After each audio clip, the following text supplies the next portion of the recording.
عندها واحده من اكبر شركات الماركتنج ايجنسي اللي موجودين في مصر. سافرت مع اهلها من وهي صغيره ورجعت قبل الثوره.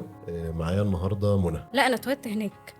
كل مرحله في حياتي كانت مختلفه عن التانية. الناس هم كانوا حريصين على ده جدا. على فكره ان انت دخلتي برايمري على طول يعني. منين بقى؟ ما اعرفش يعني حسيت كده ماشي. ما شاء الله بستة يعني. احنا 6 ما شاء الله. بيبقى صعب غير شوية. الانجليش اللي احنا ثلاثة. عارفينه ثلاثة. بالظبط. آه. فانا مش فاهمه معايا في ان انا ابدا اتعامل مع الناس. انا كنت في البيت، دايرتي كلها مين؟ ماما وبابا.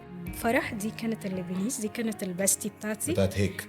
فرح لبناني وكانت في لينا. لبنانية. اوكي. كانوا شريف وعمرو وكانوا ده ايدنتيكال. اول توأم يجي في اليابان اصلا.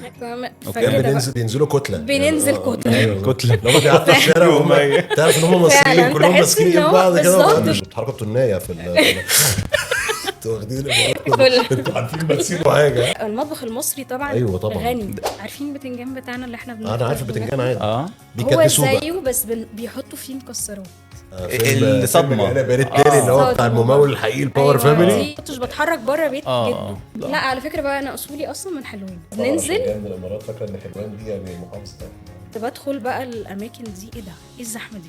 ايه الناس دي؟ احنا قاعدين بنعمل ايه؟ دي اسئله هديه يا باشا انت. هنا انا في مصريين مصريين حقيقيين هم بقى. اصلا احنا هم بنتجمع أيوة كلنا سوا بقى. نزلت بقى.